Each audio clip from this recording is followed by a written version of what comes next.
Hey guys, welcome back to another video. I'm doing my June wrap up today.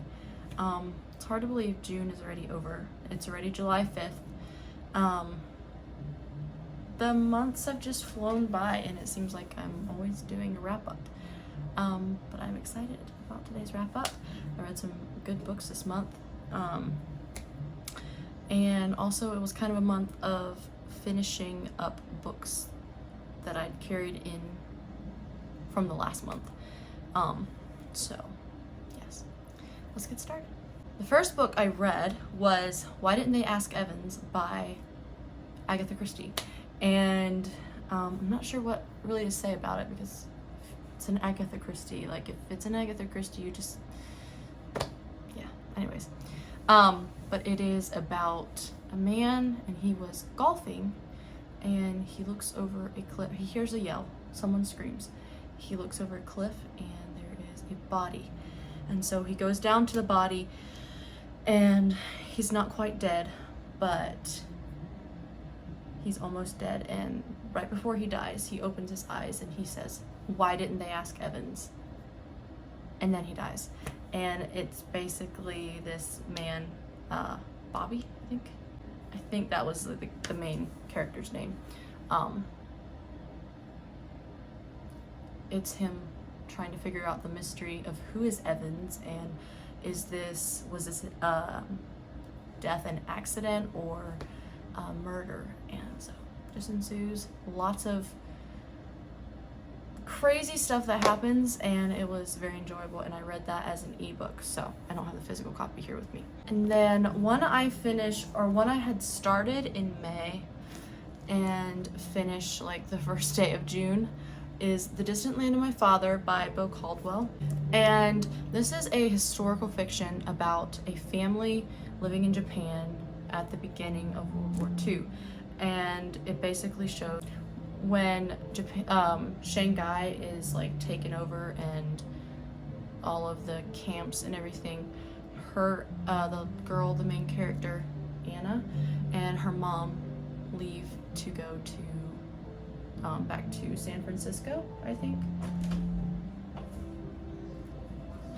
I'm not kidding, he interrupts me almost every time I film one of these and I have to edit it out.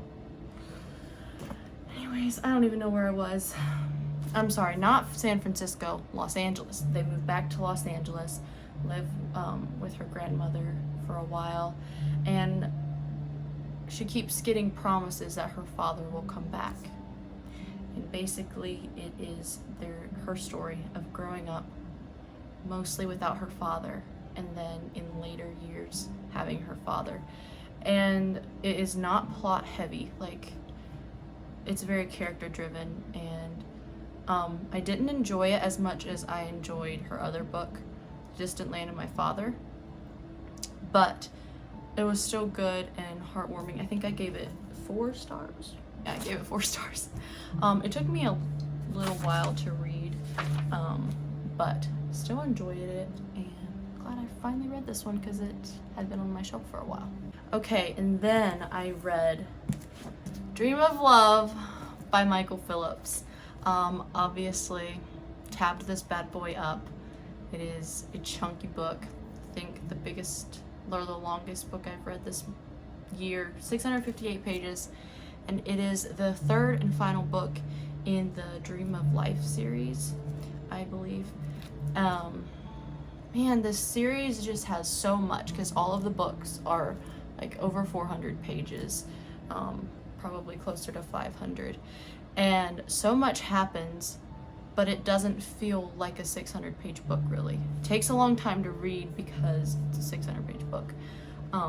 But the story is just so good and you get attached to characters, and the character development in this book, like the climax of the character development was phenomenal, and I just loved this book so much.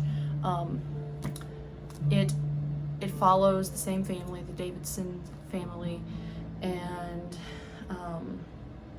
they're helping slaves, dealing with the Civil War. The Civil War is happening at this time. Both of their sons are involved in the war on different sides, both in the Union and the Confederacy, and it's just a lot that happens, and the love stories are so sweet and beautiful, and the characters, oh, I could not recommend this more. Like I said, talked about before in the previous books, the actual story doesn't start until like 90 some pages in, because it gives background, partly true story, partly made up, to kind of pull the rest of the story together. So I highly recommend this. Love these books. Also, if you can hear music in the background, my sister is doing a piano lesson or playing piano or something, so sorry if that's distracting. But the next book I read, what is in here?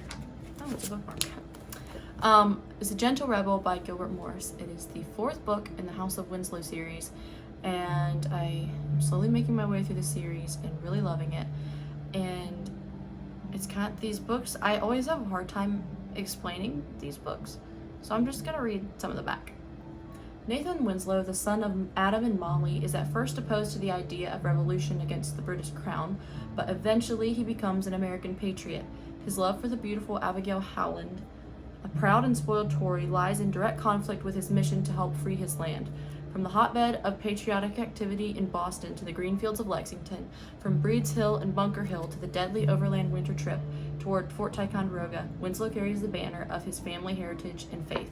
And that doesn't even describe the half of it.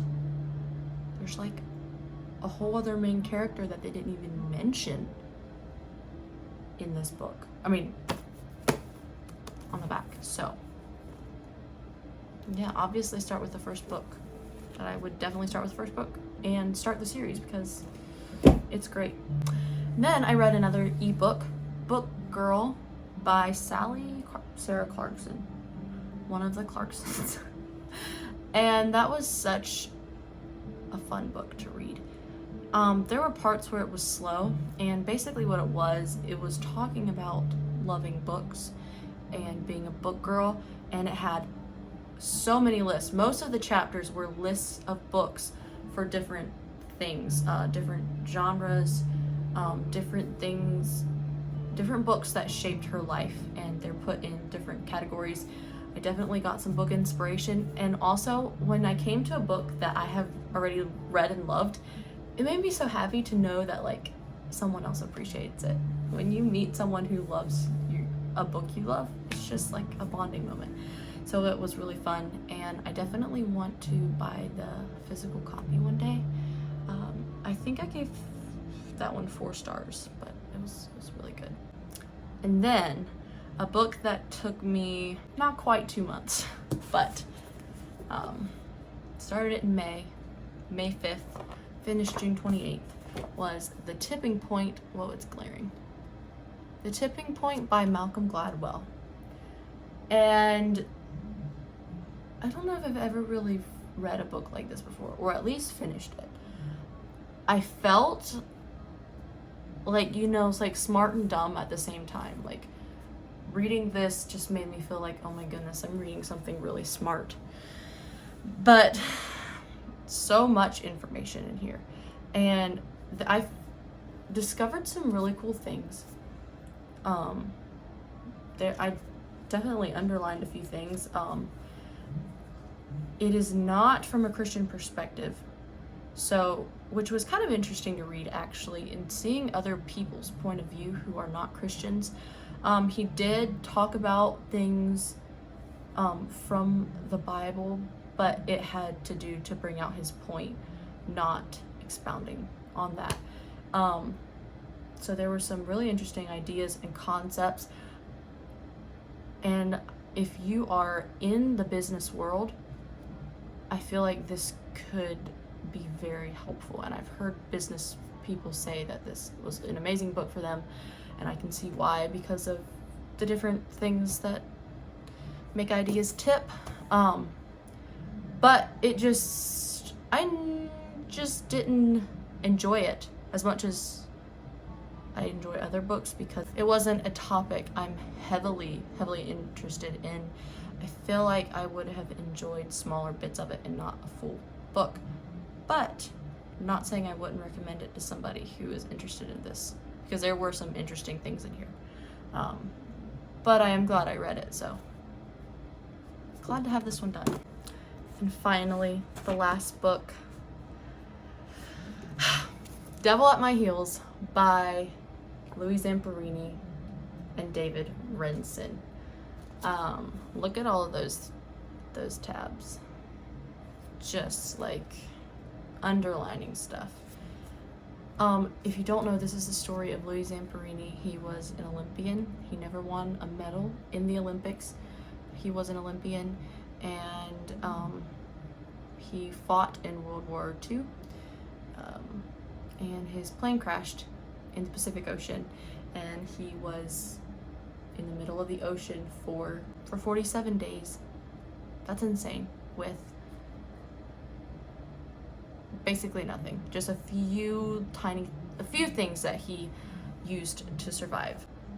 And then it's his story of being captured by the Japanese, going to the Japanese prisons, being tortured, and I kid you not, this will make you, like, it made me angry and like shiver at the things that they went through.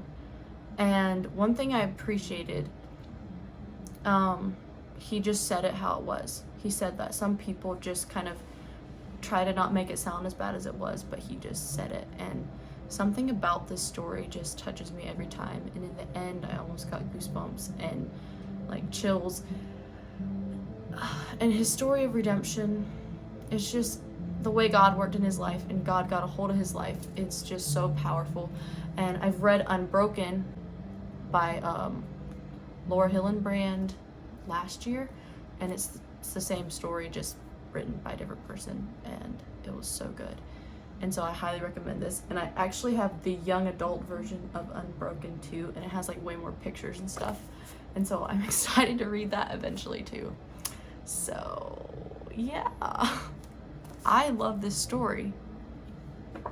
Also, I want to watch the movies, so that'll be fun too. Thank you guys so much for watching. I just am loving reading. It's just something that I'm passionate about. I love talking about reading and talking about books and buying books and it's just, I just love it. And I'm excited about the books that I'm going to be reading. And I also cannot wait for fall time.